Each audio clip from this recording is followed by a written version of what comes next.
This is How to AI UXR, an 8-part series that explores how AI is being used across the research workflow, and even how it's exploding it.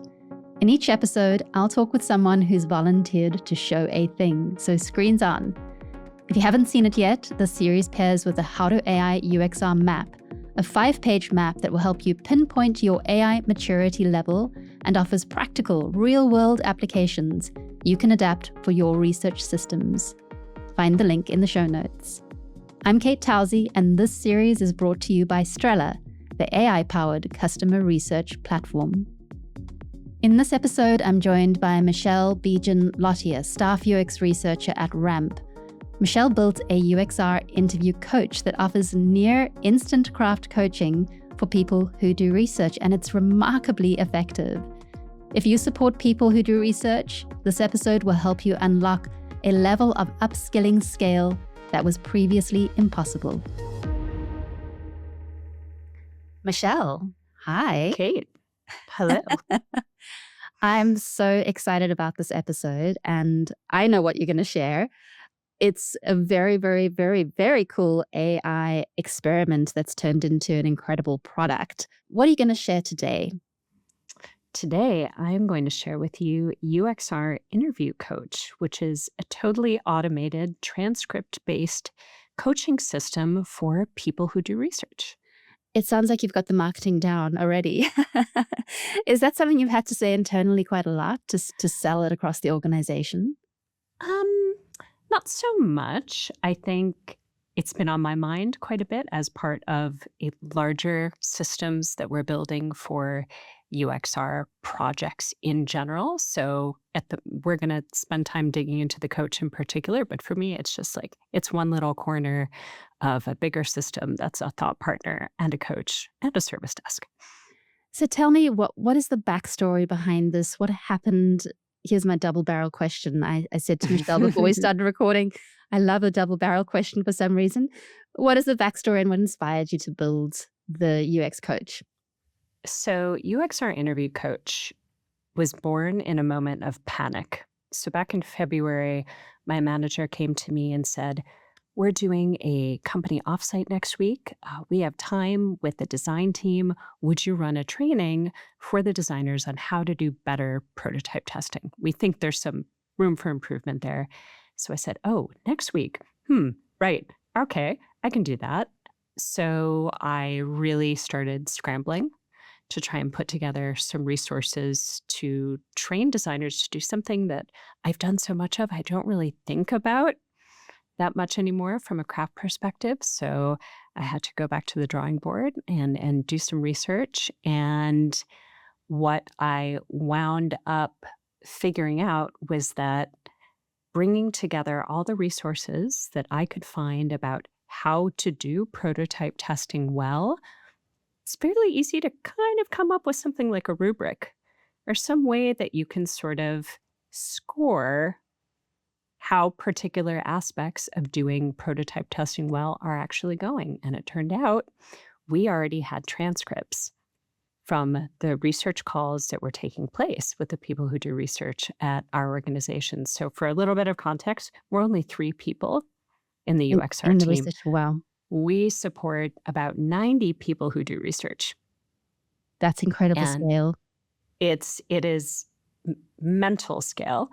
And what we do have as infrastructure is a call database. So when UXR calls are taking place, we're able to see them coming in. Those are transcribed. Those are, held appropriately, within all of our systems and guardrails.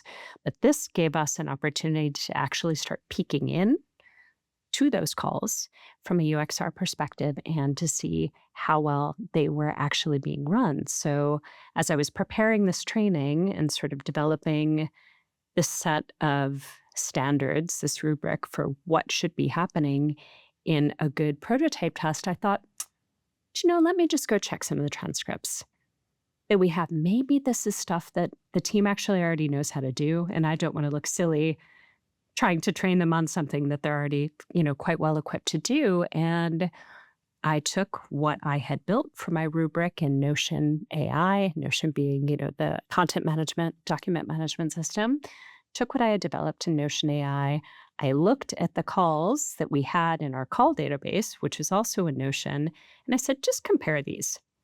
Just take a look at this rubric, take a look at these transcripts, and, are these things already happening? Just take a sample. And it turned out, for the examples that I had grabbed, these practices that the rubric was calling out were actually things that weren't happening. Wow. And I could see in the call transcripts, and I thought, okay, that's good. That confirms this is the right area for training. But then I thought, wait a minute, that was really easy. To take this rubric and to look at these calls, maybe I could turn that into a system. And I just sat down with Notion custom agents and I gave it a go. And 2 hours later, I had a coaching system. This is the incredible thing. I almost expected you to say like 20 cups of coffee and a whole nighttime of no sleep. And I'd created the system, but in a couple of hours.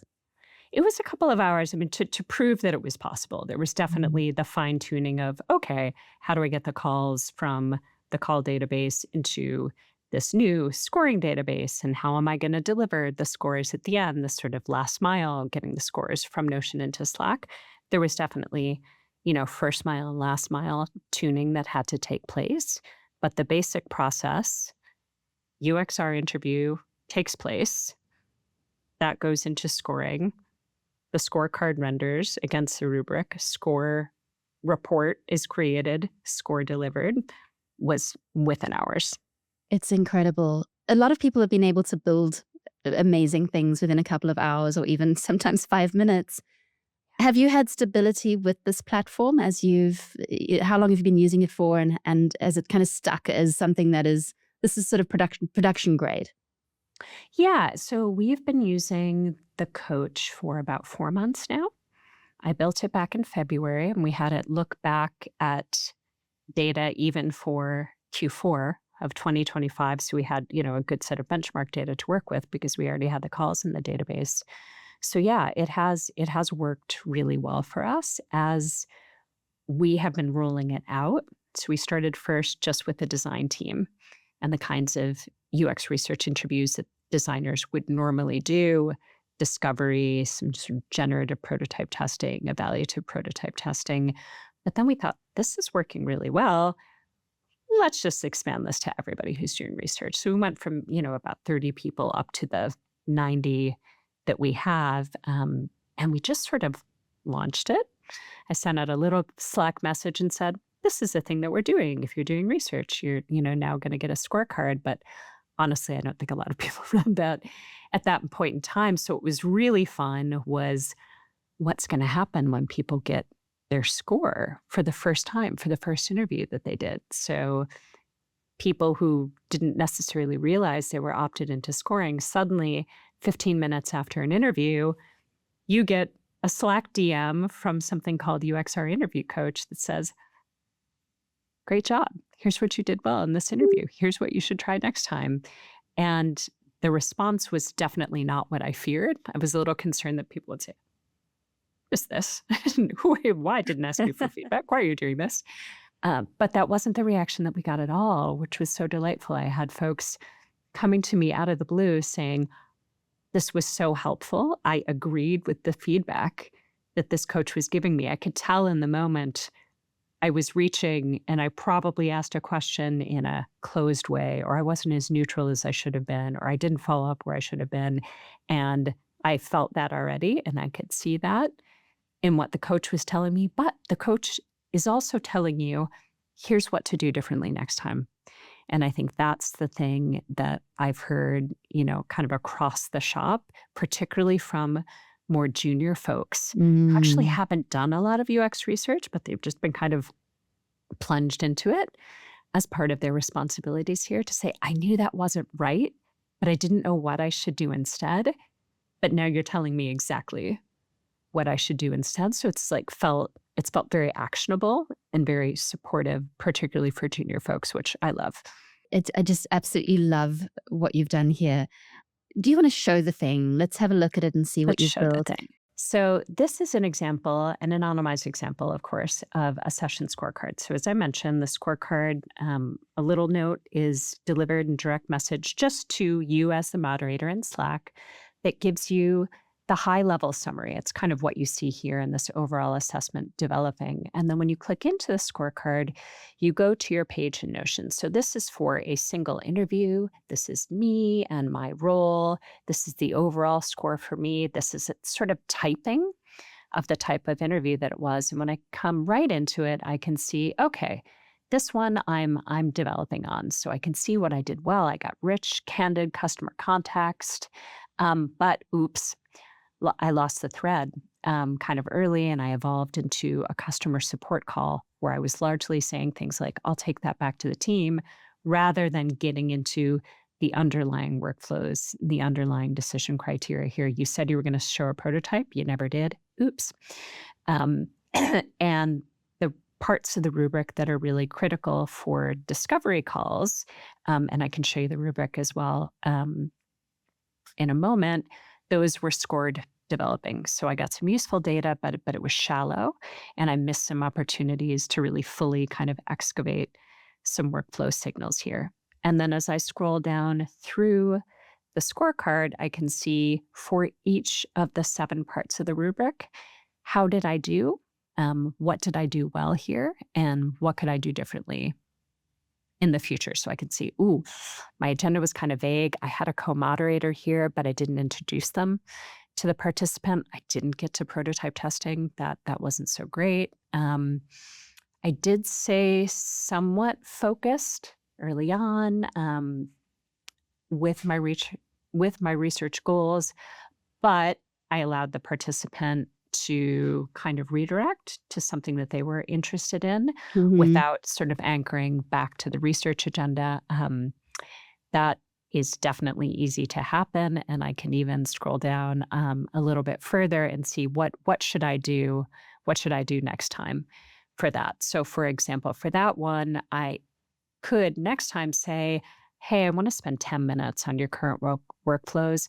I have something that I want your reaction to. Let's make sure that we keep 15 minutes for that. So like some sort of basic time management kinds of things. It strikes me that the feedback is really detailed, and so constructive in the sense that it's not just saying, here are the things you could have done better, but it's giving solutions like, try this exact thing next time. Yeah, absolutely. And I think that has been what has helped it land so well with people, because giving general feedback, you could have done that better, is not particularly helpful. But telling people, try this, for this context has been really helpful to junior folks, even some of the more experienced folks too, which is quite interesting. I think there's some reframing, I think, for people who do research around, yes, this is a customer conversation, but this is a customer conversation with an agenda. There are particular things that you're trying to learn, and there are stronger ways to learn those things in the context of something that can still feel warm and comfortable, and you can be interested and you can dig into particular things that come up that you hadn't thought to dig into. But here are the ways to do that where you're not introducing bias, where you're actually observing what people are doing over explaining. This one, I think, is maybe my favorite, observation over explanation. And it's something that we did not see until we were actually looking at the transcripts. So to say, hey, we're doing some prototype testing with customers for this particular new feature, to me, as a researcher, that means, great, you're showing the prototype, therefore the customer is driving the prototype. That wasn't always happening. Yeah. And again, this is one of those things of, we couldn't tell that because we weren't actually in the sessions and seeing how this was happening. And that's really easy to flip. Actually, just to give people who are doing research, if you're showing a prototype in the context where, you're evaluating, let the customer drive. Here's how to do that. Here's how to tee that up for them. It's just a really like a few little nudges that has made that so much easier and really the data so much stronger for doing that. I have so many questions, but the thing that I'd love to look at next is the rubric. Yeah. Are you able to share that? Because it strikes me that, I'm looking at this and thinking that it's incredible from a craft perspective, and it's also incredible from a feedback perspective. So, did you train the AI on how to give good feedback, or did it somehow know how to give this balanced feedback and this productive, constructive Yeah. feedback on its own? Yeah, that's a really fun question because there's two lenses to this, right? So on the one hand, it is a scoring rubric. So I've got here 7 dimensions that I'm looking at, and there are stronger behaviors, developing behaviors, and as we call it, the sort of needs care behaviors here that you can see with sort of the wilted flower emoji. And how the agent is evaluating how you performed for each of these dimensions is very targeted and very tailored to the type of interview it was. So, discovery interviews, for example, are really critical to focus on like their workflow, right? Because you're trying to understand what people are doing today. Things like observation over explanation become really critical when we're starting to show prototypes. So some of the behaviors, that we see here, did you watch them use what you were showing or did you demo it, Mhm. for them? Like we would weight that differently for a prototype test than we would for discovery. But the tone itself, how this feedback is delivered, was an important consideration, and it's really 3 words: tough but fair. Yeah. So it's quite direct, but it's being fair. It's always quoting evidence from what you as the moderator actually did, and there's something about it, I think that's quite freeing for giving this feedback because I am not doing it face to face with somebody that like I might not even know them. We have 90 people who do research here. I don't know all 90 of those people. I'm certainly not going to get time with all 90 of those people to give them feedback individually. Like that's just not going to happen. So the tough but fair seems to be landing well because it's also quite private, right? Mm. So this feedback is coming to you in a Slack direct message.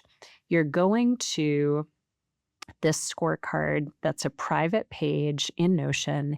It's only the UX research team that has access to that, and you and your manager in some cases. We don't, have access to that open for all managers right now. But I think we designed the system with a lot of empathy for what it's like to be doing something that isn't necessarily something that you've been trained to do ever, something that's part of your job and you're expected to do it, but you may feel more or less comfortable doing it. And it's really here to help you build up those skills. I mean, we kind of joke that it's a scorecard and a report card, and we do have that aspects to it, but really it is for your development to help you do this thing that's a key part of your job better and do that for you in like a just in time way. So the fact that it's coming to you 15 minutes after that interview, it's really fresh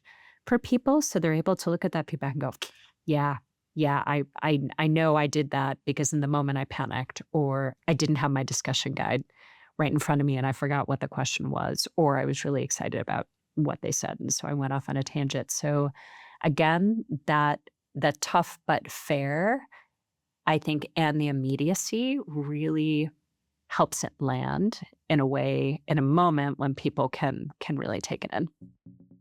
This limited series is brought to you by Strela, the AI-powered customer research platform. We're taking a short pause to hear from Strela's co-founder, Priya Krishnan, and her perspective on this conversation. Hi, I'm Priya Krishnan, one of the founders of Strella, and we are an end-to-end AI customer research platform. We use AI to help you come up with the right questions to ask, then run voice-based AI moderated interviews and synthesize the results instantly.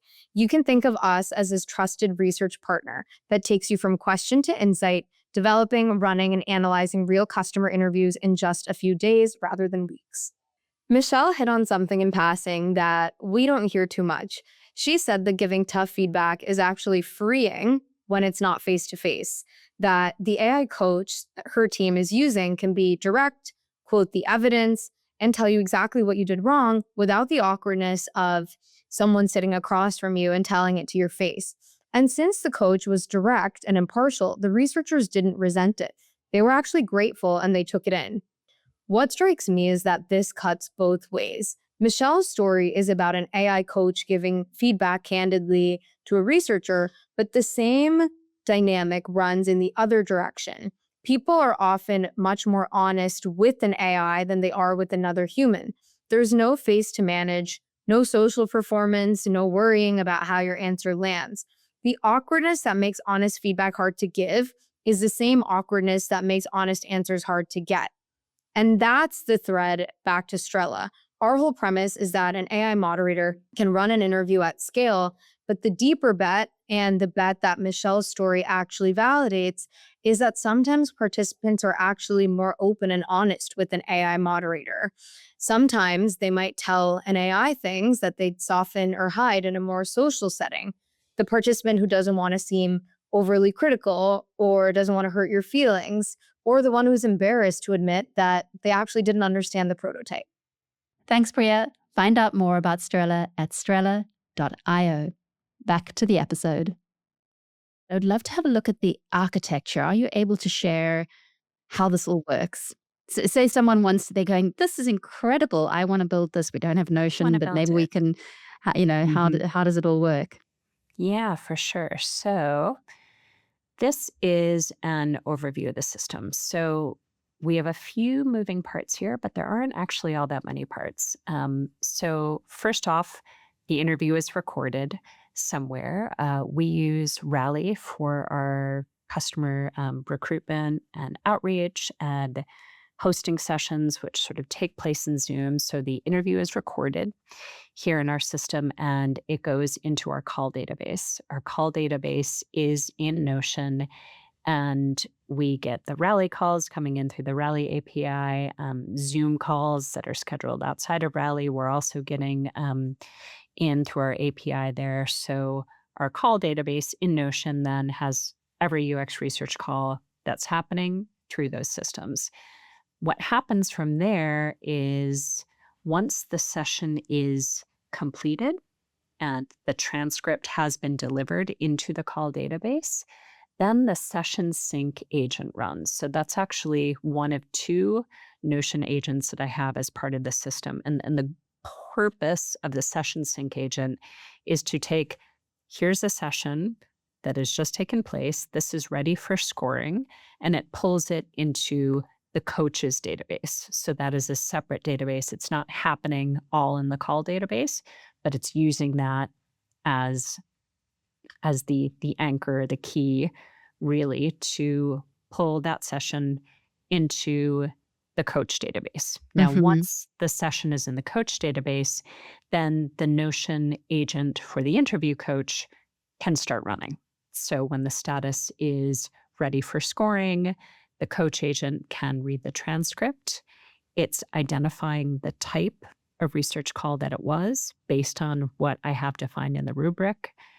It looks across those 7 dimensions and it does the scoring, again, based on what we have in the rubric. And it then writes the coaching into the scorecard. That then is delivered to the moderator in a Slack direct message. And then they can go from right there to their interview scorecard for that particular interview. So if a person does, say, 10 interviews in a quarter, they have 10 individual scorecards for each of those interviews. And then at the end of the quarter, we roll all those up. So we have one more agent, a sort of benchmark agent, that aggregates the scores per person per quarter And so at the end of the quarter, you get your scorecard. This is you did 10 interviews. This is what you were strong at. This is where you need to develop. This is what's improving for you. This is what's staying the same. This might be what's slipping. And here is what we recommend for you to improve in some of those focus areas. So here's a, actual face-to-face training that we're going to be doing on this particular topic. It's on this date. You should come along. I have to watch that. I just don't go, wow, for the entire this entire session. You've got the quarterly scorecard. Is there something that you're doing that you're able to see how your overall crew of people doing research, how they're doing? Have you learned anything from that? Is anything surprising that's come out of all of that data? Oh my gosh, so many surprising things. This has kind of changed everything for us as a tiny research team, because we now have visibility into who is doing what in what calls that we just didn't have before. So we knew certain calls were happening, we could see them coming into the database, but we really had no idea what was happening in each of them. So it's been incredibly helpful in a couple different dimensions. First is the roles of different people doing research. So we're able to look at the scores for designers, for product managers, product operators, product marketing, and we can see differences there, which is actually fascinating. But we can also look at that and say, well, that makes sense for the profile of person who is hired at this organization for that role. So for example, some of our designers who do a fair amount of research calls are earlier career folks compared to some of our product managers who have been doing product management for, it tends to be a little longer than some of the folks who are doing a lot of design calls. So it's not surprising when we see some differences in the scoring there.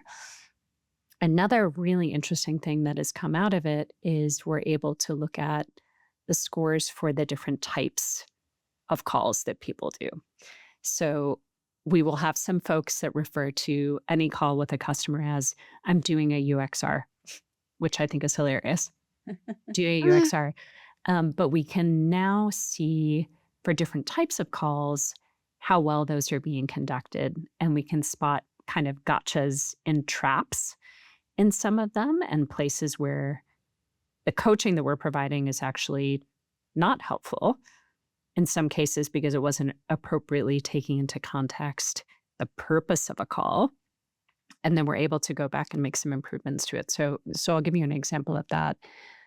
We originally designed the coach to focus on the types of calls that designers would tend to do, which would be discovery and, different flavors of sort of generative or evaluative prototype testing. But when we extended the coach to product folks, they do a fair amount of live product feedback calls too.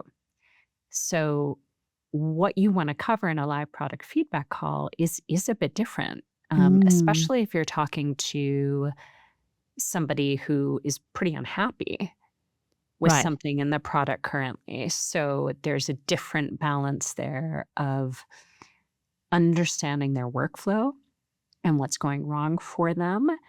But I mean, you would absolutely have somebody pulling their hair out if you were like, yeah, I know you've been struggling with this. Let me just sit back and, you show me how you do it. Like, they've been trying to do that. That is the moment where we can say, I understand what you're trying to do. You've heard the feedback, and then it's appropriate to say, let me show you how this works.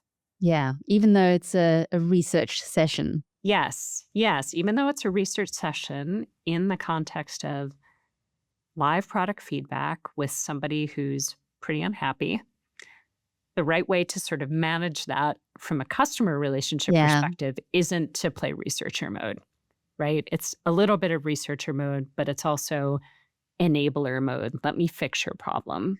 So let me backtrack and make sure I understand. So you've discovered this nuance through the UXR coach? Yes. Right. Okay. Yeah, exactly. Because UXR coach was saying that was rubbish. Right. You shouldn't have done that in that call. It's like, well, no, that's right. That is what we should have done for that customer in that moment. So hang on. interview coach, you need a little bit more nuance. That's so And interesting. So is this a place where you've developed your rubric in the last 4 months? yes, yeah, absolutely. And this happened in the moment when I said, I'm just going to be bold and I'm just going to release it to, everybody who's doing research, and I'm not going to ask, I'm just going to do it. And it was that moment when people are like, wait, hang on. That was a pretty good call in those circumstances. And looking at what they did and looking at what the coach is, yeah, you're right. This was nuance, that we hadn't really taken into account. And I love that because it just feels so pragmatic to me, and a way to not say, I'm sorry, that customer conversation was not researched. Like, I think we can tend to be a bit gatekeepy in UXR sometimes. And I felt like this was a really great moment where a kind of hole got punched into some of that, preciousness. It was like, this counts. Yeah. This was Yeah. customer conversation. This counts. And the framework in general of, there's a right way to do this kind of call, like it has become so applicable. So I've had folks reach out to me. In fact, one of our product marketing folks, after her first score for a research call that she had done, she reached out to me and said, wow, I really agree with this feedback, actually, that I got here. And then she came back a week later and said, can you tell me how you built this? Because I would love to build something like this for my team for a different kind of context. So I want to evaluate how well we're doing in our pitches. So it's not research, Yeah. but the framework is the same, right? Here's a transcript, here's a video, here are things that we want to evaluate in that video. Here's a system for pulling in that data, doing the evaluation, and doing a tough but fair coaching around whatever this rubric had to offer. It's pretty Because scalable. even I think about, as being in the past a manager, giving feedback is it's a serious skill. It's not a great thing to have an HR person come into a space and watch you deliver feedback. That's quite nerve-wracking. And I could imagine it'd be the same if, Michelle, you said to every product, if you had the time, hi, I'm just going to come and sit in the background, of course, we have observation. Professional researchers are very happy to have entire teams of people come and observe. But that's, junior designer might feel quite squeamish about that. Imagine even having a tool like this for management, that at the time of annual reviews, you have your calls recorded and you've got pretty quick feedback on, you hedged your feedback, you didn't get to the point, or you were too kind about it, you didn't land it, or kind of the typical things that come through with delivering straightforward feedback to the people you're managing. Yeah, absolutely. Tough but fair sounds easy, but it's really hard to do in the moment. Yeah, unless you're an AI. Unless you're an AI. And this is one of those things, Kate, like I stand back and I look at this and I go, I never would have even dreamed up a system like this without AI. Like, I think the reason I got so excited about having delivered this was when I opened up my laptop that morning, this had never even occurred to me. I mean, it was just really like born of what was technically possible to solve a problem I was faced with in that moment.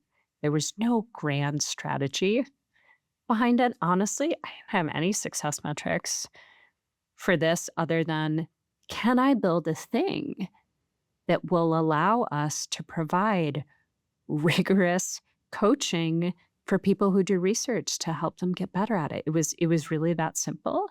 And that's what's so exciting to me about it, is that it really flips, I think, so much about how we think about operations on its head. This wasn't a master plan. This wasn't like our grand AI strategy for, research at Ramp. It was just, here's a thing that I can do with the tools that I have, with the infrastructure that I have, but also the culture that I have, where we are encouraged to build. We are given these tools where we have permission to do that. I didn't need to ask anyone, is it okay if I do this? Am I allowed to use this tool? Can I do that?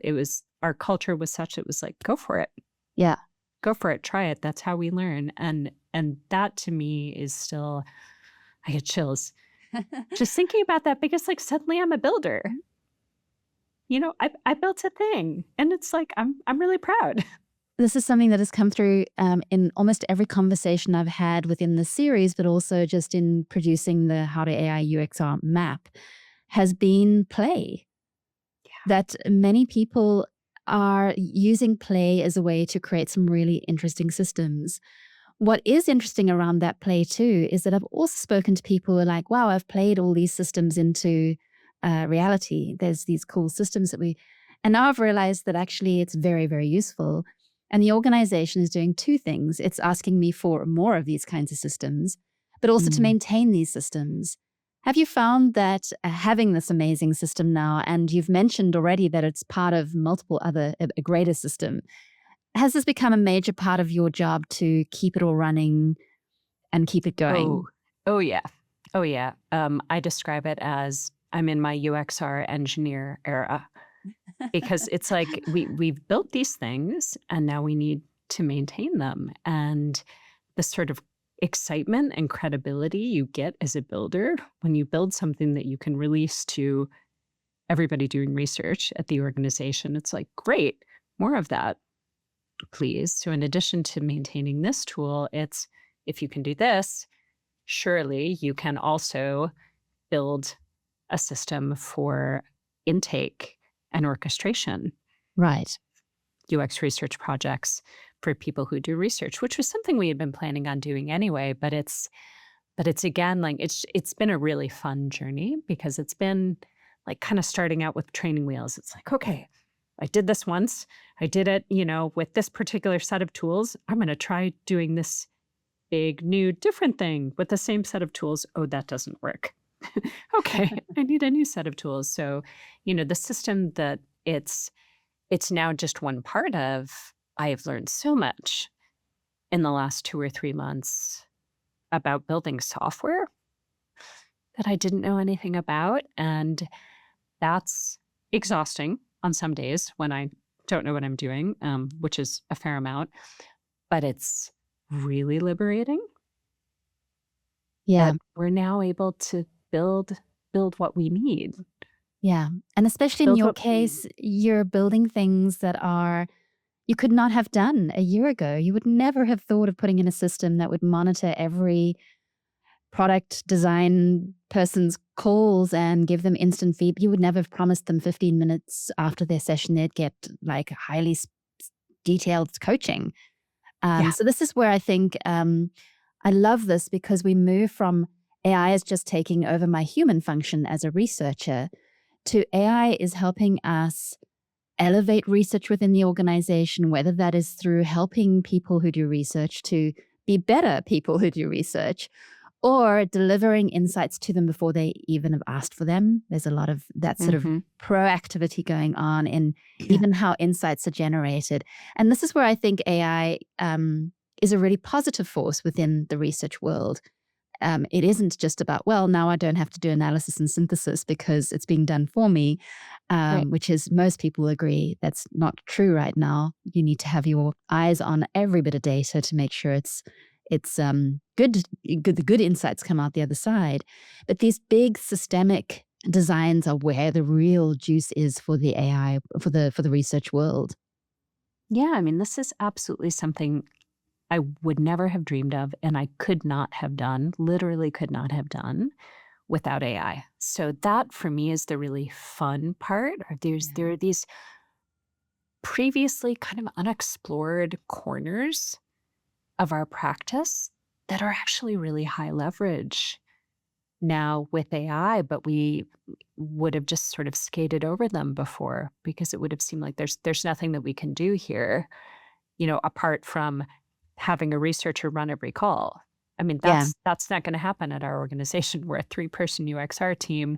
We've always been a tiny UXR team. The model here has always been product people, designers, anybody who's building directly for customers has those customer conversations. So that was always the context here. So it was just, how are we going to succeed in that context as, a small, really ops and enablement focused team. And this has just let us really extend what we're doing, but what we're able to talk to teams about now is so much more targeted, so much more tailored. We see you need some help in this area. Here's what we can do for you. It's just actionable in a way that our previous toolkit was not. It's been such a joy to see what you've been working on and talk to you about this. Thank you so much for your time. Is there one thing that you would like to tell the listener to think about when they dive into playing and creating AI systems for research? I think playing is absolutely the right metaphor for this. I would not recommend trying to be perfect, trying to plan out a massive system. I would find one particular area where you can start working. And it's okay to sort of start small and focused, more in the sort of automation space or like quite a limited agentic space. Don't think about orchestrating a big, long process that has completely different challenges. Find one thing that's giving you pain today and try and take that pain away, or find one thing that isn't delivering value today where you could just dial the value way, way up and just start there. You don't have to do it all. Just start there. Such good advice. Thank you so much, Michelle. We will add your LinkedIn and various things on the show notes. Are you okay if people reach out to you? Absolutely. I love talking about this. I'm so excited to talk about it with you, Kate. Thank you for having me. It's my pleasure. Thanks for listening to How to AI UXR. This series was produced by the Research Ops Review and sponsored by Strella, the AI-powered customer research platform. Find the How to AI UXR map in the show notes. The map details how research professionals worldwide are augmenting UXR at the crawl, walk, and run levels of complexity.